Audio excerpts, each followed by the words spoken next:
એટલે હંમેશા સારા વિચારો આવે. વિસ્મિત થઈ સાહેબ બોલ્યા, સાચું કહો છો એમ? પાનનો રંગ કહે સાચું છે, રખે રાખતા વેન. પતિ જ ન પડતી હોય તો સાહેબ તમને જો ખાતરી ના થતી હોય તો કરો કહું હું તેમ, સમાધાન થશે અને નીકળી જાશે ડેમ. બોલાવો વાળંદને, હમણાં જ વાળંદને બોલાવો, કરાવો શિરમુંડન, અને તમે તેનું માથું મુડાવી નાખો. કરી જુઓ ખતરો, લાભ થશે તત્ક્ષણ. હમણાં જ ખતરો કરી જુઓ, લાભ થઈ જશે. આ મારો પડકાર છે, ધીસ ઇઝ માય ચેલેન્જ, એમ એમણે કહેવો. હિન્દુસ્તાનનો છોકરો આવું કહી શકે? કઈ તાકાત પર આ પાનનો રંગ બોલે છે? તમે ભૌતિક રીતે જુઓ, સામાજિક રીતે જુઓ તો એક બિચારી ગરીબ વિધવાનો દીકરો, સમાજનું એનું સીટ પોઝિશન શું સ્થિતિ હતી, પણ એની સાધનાએ, એની ભક્તિએ, એની ગુરુ શરણાગતિએ એને કેટલો મહાન બનાવી દીધો છે. તો આવા મોટા સાહેબને આવો પડકાર ફેંકે છે કે સાહેબ આ મારી ચેલેન્જ છે, આ મારો પડકાર છે. સુણજો સાહેબ ખાસ, જો ના થાય ફાયદો તો કરજો મને નપાસ. જો ફાયદો ના થાય તો મને નપાસ કરજો. જાઓ. ધર્મ તણીની જે ભાવના નિર્ભયતાથી એમ શુદ્ધ અંગ્રેજીમાં રજૂ કરી તે ઠામ. સાહેબ અંગ્રેજો કદરદાન હતા. એ લોકોમાં એ ખૂબી હતી કે જે સારું હોય એની કદર કરે. ત્યાં કેવો સરસ છોકરો છે, કેવા જવાબો આપ્યા. સાહેબ ખુશ થયા હતી પ્રસન્ન, ખડખડાટ હસી પડ્યા, કરી યાદ વચન. ખરું કહ્યું આને તો મને, હા આવો કેનારો હજુ કોઈ નીકળ્યો નથી, એમ કરીને સાહેબ હસી રહ્યા. બહાર નીકળતા પાંડુને મિત્રો સગડા એમ ચોગડદમ વિચારીને ફરી ફરી પૂછે તેમ. એટલે શું પૂછે છે? જ્યોગ્રાફીના પ્રશ્નો પૂછે છે, જ્યોમેટ્રીના પૂછે છે, એલ્જીબ્રાના પૂછે છે, હિસ્ટ્રીના પૂછે છે. એટલે શું પ્રશ્નો કેને તમે તૈયાર કરીને જઈએ? શું પૂછ્યું તે શું કહ્યું? કહે વડા મેં યાર, તારા જેવા ઉત્તરો કરવા દે તૈયાર. પાનનો રંગ કહે તમે ક્યાંથી કરશો તે? ભાઈ આ ઉત્તર તમે ક્યાંથી તૈયાર કરવાના છે? મોડેથી ઉત્તર દીધા, પૂછ્યા મુજને જે મને પૂછ્યા એ મેં તો ઉત્તર આપ્યા છે. ત્યાંથી આદા ગોદરે તેલંગ હાઈસ્કૂલમાં મહેતા સાહેબ ને કહી બની બિના જે ત્યાં. સાહેબ મારે તો આવું બન્યું, અને મેં તો સાહેબ ને આવું કહ્યું. તેલંગ હાઈસ્કૂલ ના હતા પ્રિન્સિપાલજીએ તે સુણી ખુશ થયા અને કહેવા લાગ્યા, રત્ન અમે શાળા તણું ધન્ય વડાને ધન્ય, અમે શાળાનું નામ તે રોશન કર્યું વદાન્ય. સાવાસ વડામે તેને ધન્ય છે, તે અમારી શાળાનું નામ રોશન કર્યું. એને અભિનંદન બધાએ આપ્યો અને બધાને આનંદ થયો. કહે નિરંજનને હા પ્રેમે અલખ દયાળ, સુણ્યા પાનનું રંગનો હતો સાધના કાળ. આ પાનનું રંગનો સાધના કાળ હતો. એક બાજુ છાત્ર એટલે વિદ્યા તો ભણે જ હાઈસ્કૂલમાં જઈને, પણ સાથે સાથે ભીતરમાં એમની સાધના પણ ચાલતી હતી. સાધન શુદ્ધિ રાખીને પાનનું રંગની તો એમ કરે સાધના જે હતી મેધા શક્તિ તેમ.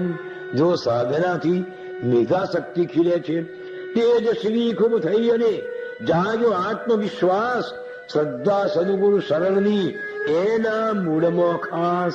એના મૂળમાં ગુરુ મહારાજ પ્રત્યેની શ્રદ્ધા હતી. માટે પ્રેમથી ગુરુ મહારાજ પર શ્રદ્ધા રાખીને તમે જો સાધના કરો, કર્તવ્ય કરો તો એમાં તમારું કલ્યાણ થશે. આ પ્રમાણે પાંડુરંગજીએ કહ્યું. હવે પછી તો પરીક્ષામાં એ પહેલા નંબરમાં પાસ થયા. પ્રથમ પંક્તિમાં આવીને કરી પ્રસાર છે તેમ. પહેલી જ પંક્તિમાં એટલે પહેલા જ વર્ગમાં એમને આ પરીક્ષા પસાર કરી. પછી ઉચ્ચ શિક્ષણ લેવા માટે એટલે કોલેજમાં, અમદાવાદની ગુજરાત કોલેજમાં દાખલ થયા. ત્યાં મહાવિદ્યાલયમાં એટલે કોલેજમાં એક પહેલું સત્ર એમને પૂરું કર્યું 6 મહિના. અને પછી તે વખતે વડોદરામાં તાજી જ કોલેજ નીકળેલી, બરોડા કોલેજ. એટલે બીજા સત્રમાં વડોદરા ભણવા માટે આવ્યા. બીજા વર્ષમાં, પ્રથમ વર્ષમાં પહેલા વર્ગમાં જ ઉત્તીર્ણ થયા. એને પ્રીવિયસ કહેતા તે જમાનામાં. એટલે પ્રીવિયસ પાસ કરી એટલે કોલેજનું પહેલું વર્ષ પાસ કર્યું. બીજા વર્ષમાં આવ્યા. ઇન્ટર જે કહેવાય એની પરીક્ષા તે સમયે અમદાવાદે થાય. હવે એ પરીક્ષા વડોદરામાં લેવાતી નથી. ઇન્ટર વધારે અઘરું હોય, પ્રીવિયસ ઓછું હોય, પછી જુનિયર ચોલી એટલે જુનિયર ઓછું અઘરું, અને સિનિયર પાછું અઘરું, આવું બધું હતું. એટલે ઇન્ટરની પરીક્ષા એમની આવી, નજીક આવી પરીક્ષા નજીક. ત્યાં પાંડુરંગને હાય ક્યાંથી આવી માંદગી, અને પડ્યા પથારી માય.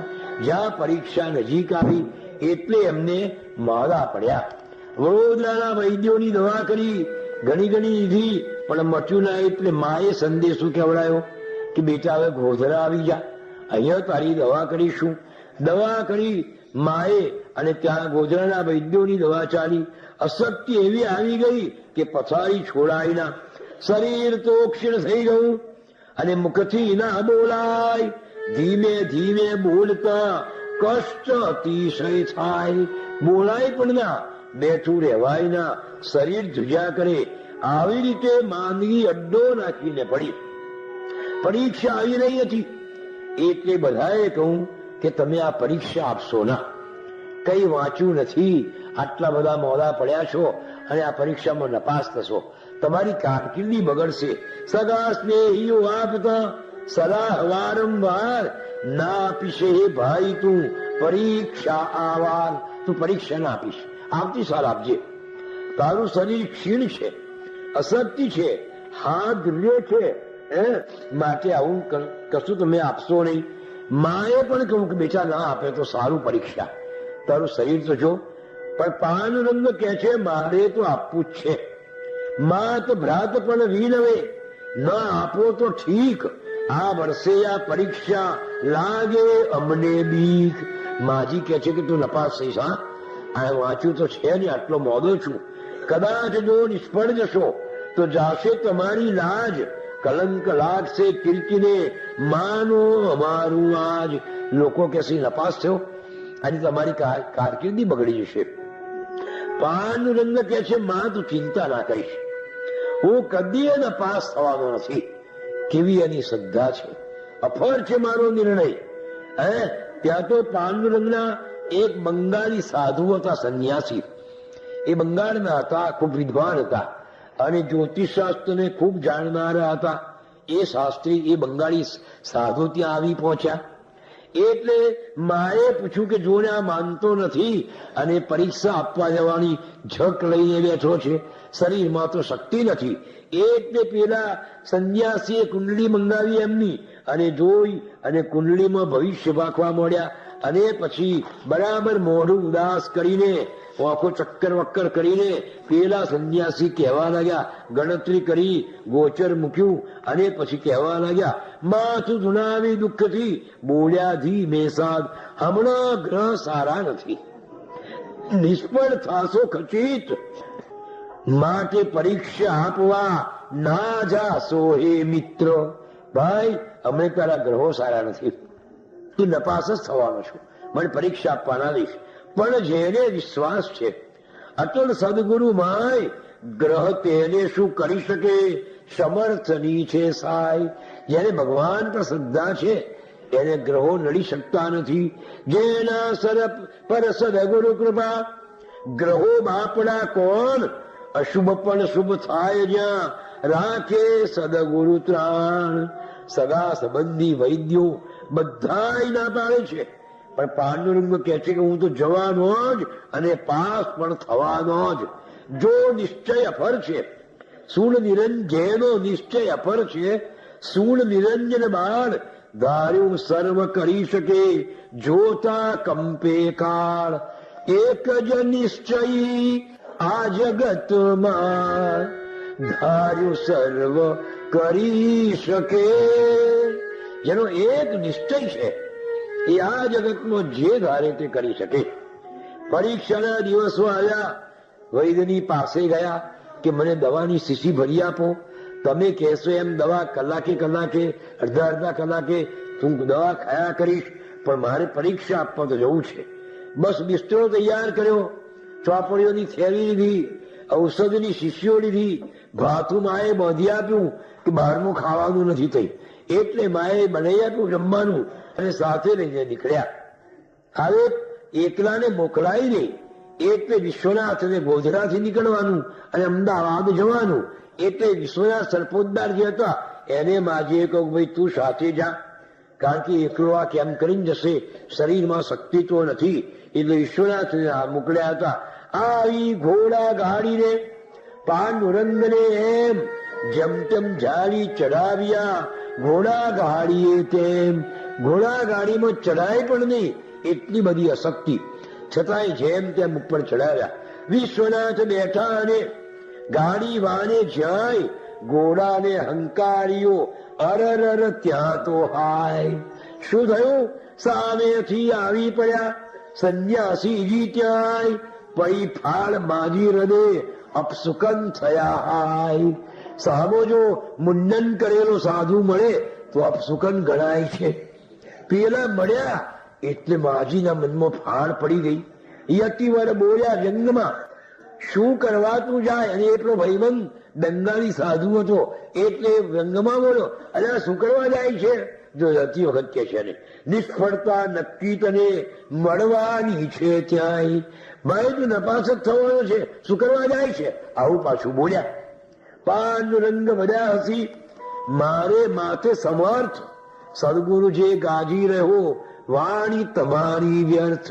તમારા બોલવાનો કોઈ અર્થ નથી, ભગવાન મારે માથે છે. એમ કહીને અમદાવાદ ગયા. પરીક્ષાના ખંડમાં ગયા, સાથે દવાની શીશી પણ લઈ ગયા.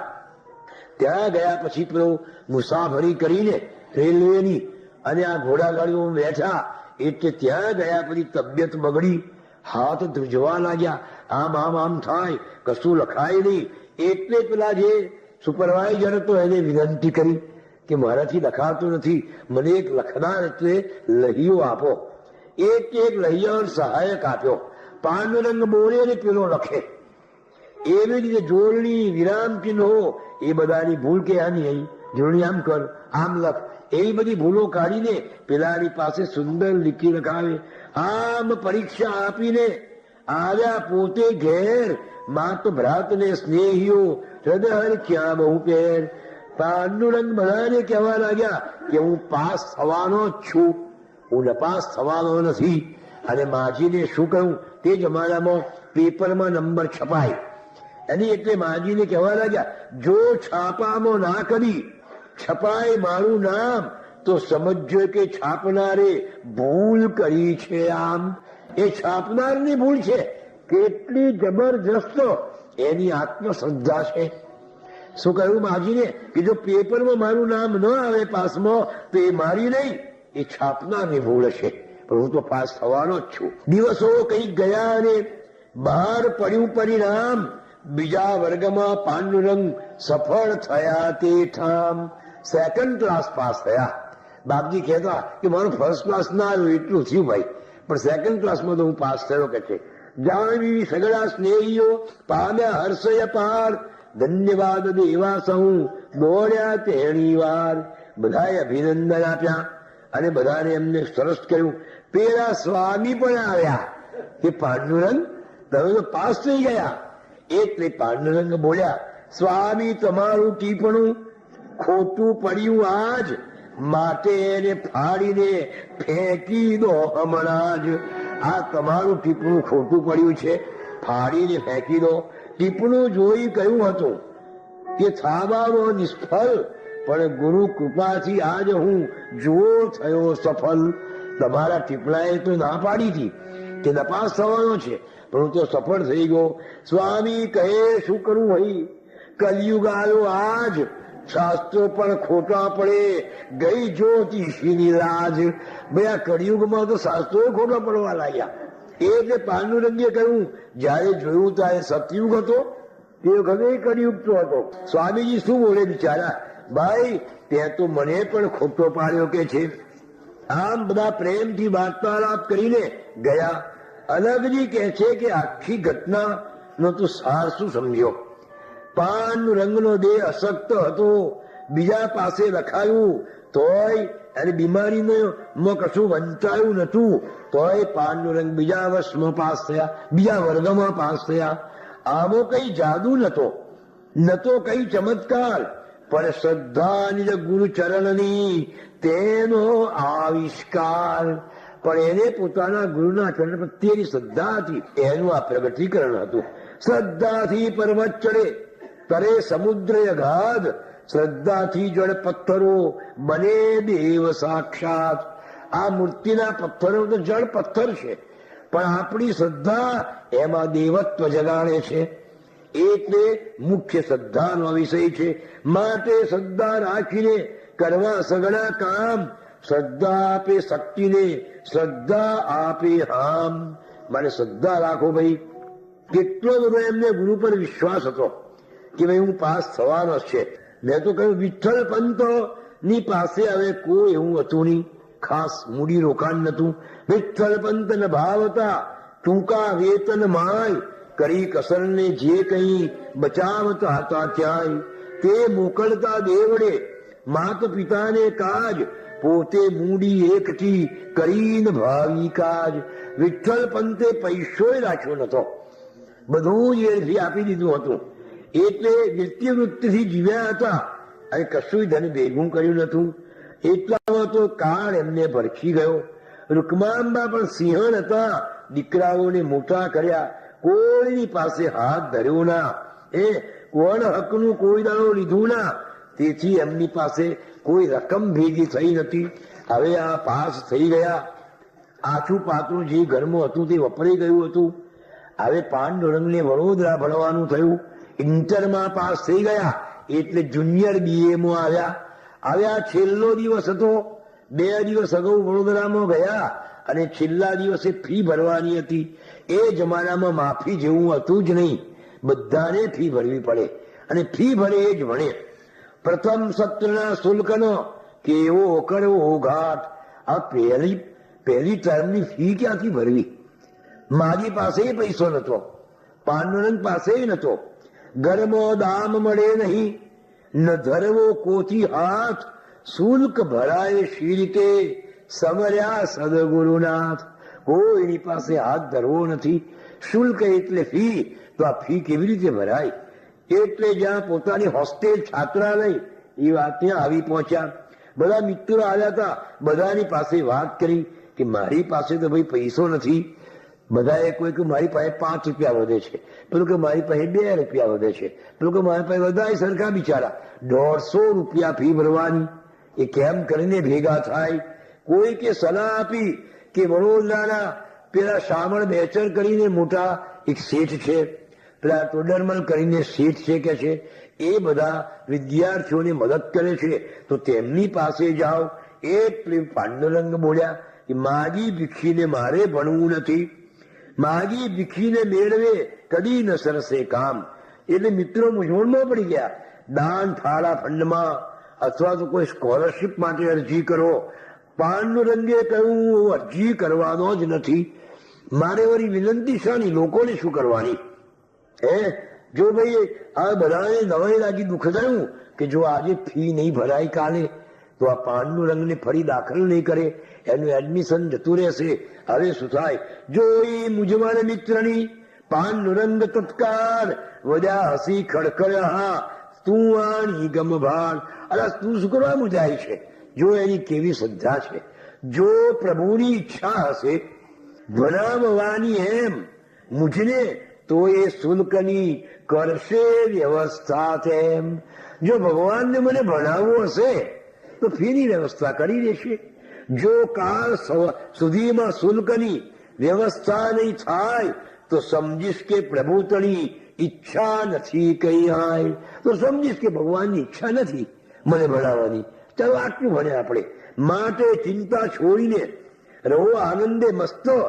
એની ઈચ્છા માની લો છે બળવત ફલવત. તો ભાઈ એની ઈચ્છા જ બળવાન છે. જો મિત્રોને કેવી સલાહ આપે છે, બધા ભાઈબંધોને દુઃખ થાય છે કે આવો હોશિયાર છોકરો પૈસા નહીં ભરીએ તો ભણ્યા વગર રહી જશે. પેલા પાંડુરંગ તો હસતા હસતા મિત્રોને આશ્વાસન આપે છે અને પેલા ભાઈબંધો બિચારા મૂંઝાયા કરે છે. એટલે આ કાલે સવારમાં 11 વાગે ફી ભરવાની છે, આ સાંજના 6 વાગ્યા, 1 પૈસો તારી પાસે છે નહીં અને કાલે ફી નહીં ભરાય તો તારું એડમિશન ચાલુ રહેશે. મિત્રોના દુઃખનો કોઈ પાર નથી, પણ પાંડુરંગ તો હસ્યા જ કરે છે. ભગવાનને ભણાવવું હશે તો ફી મોકલશે, મારે શું પડી છે, નહીં ભણાવવો હોય તો નહીં મોકલે, આવો વિચાર કરે છે. અને જુઓ કેવો ચમત્કાર થયો. ભાઈ ટીવી વાળામાં ક્યાં રહે છે, ટીવી વાળામાં રૂમ નંબર કયો છે? એવું કરતો કરતો એક માણસ અજાણ્યો આવ્યો. પાંડુરંગે પૂછ્યું કે ક્યાંથી આવો છો? કે હું ગોધરાથી આવું છું, મારે પીવી વાળાનું કામ છે. પાંડુરંગ કે શું કામ હતું? કે મારે એને કંઈક પૈસા આપવાના હતા. બીજો કોઈ હશે? હા, પીવી વાળાને કોઈની પાસે પૈસો માંગતો નથી ભાઈ. પછી તમે મને ક્યાંથી આપવા આવ્યા? કે ના, મારે આપવાના છે. એક તે પેલાએ કહ્યું કે 12 પીવી વાળાને છે. એક તે પેલાએ આગંતુકે શું કર્યું? પોતાના ગજવામાંથી ચલણી રૂપિયા કાઢ્યા અને બરાબર 150 રૂપિયા ત્યાં મૂકી દીધા અને કહ્યું કે જો ભાઈ, હજુ મારે તમને બીજા 150 આપવાના છે અને 300 નું વ્યાજ આપવાનું છે. મારા બાપનું ઋણ છે, એમાંથી મારે મુક્ત થવાનું છે, તો આ પૈસા તમે લઈ લો. એમ કરી 1 પૈસો વધારે નહીં અને 1 પૈસો ઓછો નહીં, 150 રૂપિયા પેલાએ આપ્યા. મિત્રો આવા થઈ ગયા. થયું આશ્ચર્ય અપાર. વણ માગ્યા રૂપિયા મળ્યા. આ શો ચમત્કાર! ખરી અણીના સમયમાં આકસ્મિક સહાય સ્વયં ચાલીને આવી. હા, આ તે શું કહેવાય? ખરી અણીના સમય એટલે 150 રૂપિયા આવી ગયા. આગંતુકને પાંડુરંગ વિનમ્ર ભાવે એમ કહેવા લાગ્યા પ્રેમથી, ખરી કરી તમે તેમ. આજે મારે ફી ભરવા 150 જ જોઈતા હતા અને ભાઈ તમે 150 આપી દીધા, પાવતી લખી આપી. હવે બીજા 150 આપવા હોય તો આપજો, ના આપવા હોય તો ના આપશો, પણ આ 150 તો મને મળી ગયા. એટલે પેલાએ એવું કહ્યું કે હજુ બીજા તમને 150 આપવાના છે અને 300 નું વ્યાજ આપવાનું છે. એટલે નિરંજનને પ્રશ્ન થયો કે આ બધુંનું કારણ શું છે? એટલે ભગવાન અલગજી કહેવા લાગ્યા કે ગજાનન સર્પોદ્ધાર કરીને, સર્પોદ્ધાર કુટુંબનો એક નબીલો હતો. એ વેપારમાં પડ્યો અને વેપારમાં એને મોટી ખોટ ગઈ. એટલે એનો બંગલો એમાં નીકળી ગયો લીલામ કરવામાં. પેલાથી ન રહેવાયું. એટલે રૂકમાનબાની પાસે ગયો કે માજી, જે કંઈ તમારી પાસે હોય મને આપો, નહીં તો કાલે મારો બંગલો લીલામ થઈ જવાનો છે, હરાજી થઈ જશે. માજીને દયા આવી ગઈ. માજી પાસે મોઘે મામાએ આપેલા આ 300 રૂપિયા પડ્યા હતા. એ 300 આને આપી જ દીધા કે લે ભાઈ, તારું ઘર વેચવાનું બનતું હોય, 300 રૂપિયા આપ્યા કે તારી મહેનત તારું ઘર છોડાવીને. એ પૈસા એને આપી દીધા. પછી પેલો ગજાનન સર્પોદ્ધાર પાછા આપવા આવતો જ નથી. વર્ષો ગયા, 2 વર્ષ, 3 વર્ષ, 4 વર્ષ, પણ પેલો પૈસા પાછો આપતો નથી. હવે પેલો ગજાનન સર્પોદ્ધાર મરવાની અણી પર આવ્યો. જો સંતને કોઈ છેતરી શકે નહીં. જેનું હૃદય સરળ છે એને કોઈ છેતરે નહીં, અને છેતરે તો બીજે દિવસે એને ડંખે અને પાછો આવી જાય. સ્વામી રામતીર્થ અત્યંત સરળ સંત. એ પંજાબની એક કોલેજમાં પ્રોફેસર હતા, ક્રિશ્ચિયન કોલેજમાં. એ ગણિતના પ્રોફેસર. એક દિવસે એક દરજી આવ્યો, એમને રજૈયો બનાવેલી. પેલો દરજી 6 રજૈયો આપી ગયો. કે લો સાહેબ, 6 રજૈ તમારી. કેટલા પૈસા આપવાના છે ભાઈ? દરજી કહું 50 રૂપિયા. આ તો પ્રોફેસર તો 50 ગણી આપ્યા. દરજી જતો રહ્યો. પછી ત્યારે એક મિત્ર બેઠો, તેને કહું કે સ્વામી, તે તો સ્વામી નતા બન્યા, કે પ્રોફેસર સાહેબ, આ દરજીએ તમને છેતર્યો. કેમ? કે આ તો 6 રૂપિયાની એક રજૈ થાય, એ 6 એ 36 રૂપિયા થાય, અને તમારી પાસે 50 રૂપિયા લઈ ગયો, 14 રૂપિયા વધારે લઈ ગયો. આ દરજીએ તમને છેતર્યા. ત્યારે સ્વામી ખડખડાટ હસ્યા. હસીને શું બોલ્યા? નો નો હો, Ram does not cheat Ram. Ram રામને છેતરતો નથી. જેનું અંતઃકરણ કેટલું શુદ્ધ છે, એનું હૃદય કેટલું સરળ છે, છેતરી ગયો છતાં એના પર એને ક્રોધ થતો નથી, એના પર દ્વેષ થતો નથી, એના પ્રત્યે એની કુણી લાગણી જરાય બદલાતી નથી. આનું નામ સરળ હૃદય કહેવાય. કે સ્વામી તમને છેતરી ગયો, તારે એ હસતા હસતા બોલ્યા, Ram does not cheat Ram. Ram રામને છેતરે જ નહીં. કોઈ રામ છે ને દરજી એ રામ છે, પછી રામ રામને કેમ છેતરે? પેલો દરજી ગયો તો ખરો, પણ દરજીને આખી રાત ઊંઘ ના આવી, એનું હૃદય ડંખવા લાગ્યું કે અરે મેં બહુ સરસ માણસને છેતર્યો, બિચારો કેટલો ભલો હતો, 50 કહેતા 50 આપી દીધા, મને એમ ના પૂછ્યું કે કેટલા રૂપિયા અને કેટલાના એકનું શું, આપી દીધા, મેં એને ખોટો છેતર્યો. હા, જો આપણું અંતઃકરણ શુદ્ધ હોય, આપણા હૃદયમાં જો સરળતા હોય, બીજાના પ્રત્યે આપણને જરાય દ્વેષભાવ ન હોય, તો જગતમાં આપણને કોઈ છેતરનાર નથી. અને છેતરે તો એને ડંખે હૃદય અને પાછું આપી જાય. આખી રાત દરજીને ઊંઘ ના આવી અને સવારમાં વહેલો 14 રૂપિયા લઈને ગયો, સાહેબ માફ કરજો, મેં ખોટા તમારી પાસે પૈસા લીધા, આ 14 તમારા વધારે આવી ગયા છે, એ પાછા લઈ લો. અને રામ ખડખડાટ હસી પડ્યા અને બોલ્યા, Ram does not cheat Ram. Ram રામને છેતરી જ ના શકે. આ હૃદયની સરળતા. પેલો ગજાનન સર્પોદ્ધાર મરવા પડ્યો છે, અંત સમય નજીક છે, એનો દીકરો સામે બેઠો છે, એટલે ગજાનન સર્પોદ્ધારે મરતા મરતા પેલા છોકરાને કહું કે જો ભાઈ, મેં બહુ જણના પૈસા ગાળ્યા છે, પણ પેલા રૂકમાંબા છે ને વડાવેના પત્ની, એમના પૈસા તું પાછા આપી આવજે. હા, એ વિધવાને મેં છેતરી છે. કેટલી ગરીબ વિધવા, બિચારીએ મને ફટ સુને 300 કાઢી આપ્યા. બેટા, એના પૈસા હું પાછા નથી આપી શક્યો, મને વચન આપ કે તને નોકરી મળે કે પહેલો પગાર જે આવે એ રૂકમાજીને આપી આવજે, અને મારું ઋણ અદા કરજે, નહીં તો મારે નરકમાં રહેવું પડશે, મારી અવગતિ થશે. પેલાને ડંખે છે. આપણું હૃદય જો શુદ્ધ હોય તો આપણને છેતરનારનું હૃદય ડંખે જ ડંખે. અને એને દુઃખ થાય કે આને મેં ખોટો છેતર્યો. હા, બિચારો કેવો ભલો માણસ છે. એટલે પેલાને આવું થયું. એટલે પેલા છોકરાએ વચન આપ્યું કે બાપુ, મને નોકરી મળશે અને પહેલો પગાર આવશે, એ પૈસા હું રૂકમામાને આપી આવીશ. તો કે સારું. પેલો મરી ગયો, દિવસ પાણી ગયા, પેલા છોકરાને નોકરી મળી અને પહેલો જેને 150 રૂપિયા પગાર મળ્યો, એટલે 150 લઈને રૂકમાંબા પાસે ગયો કે માજી, મારા બાપુજી તમારી પાસે 300 રૂપિયા લઈ ગયા છે. એ વાતને આજે આટલા બધા વર્ષો થયા. હવે વચ્ચે માજી મેં પાંડુરંગને વાત કરી કે પેલા ગજાનન સર્પોદ્ધાર પાસે આપણે 300 રૂપિયા માંગીએ છીએ. એટલે બીજા મિત્રે કહું કે આટલા બધા દિવસ થયા અને હજુ આપતો નથી, એના પર ફરિયાદી કરો, એને કોર્ટમાં લઈ જાઓ. ત્યારે અવધૂતજી બહુ સુંદર વાક્ય બોલ્યા કે laws are for liars and courts are for કાવર્ડ્સ.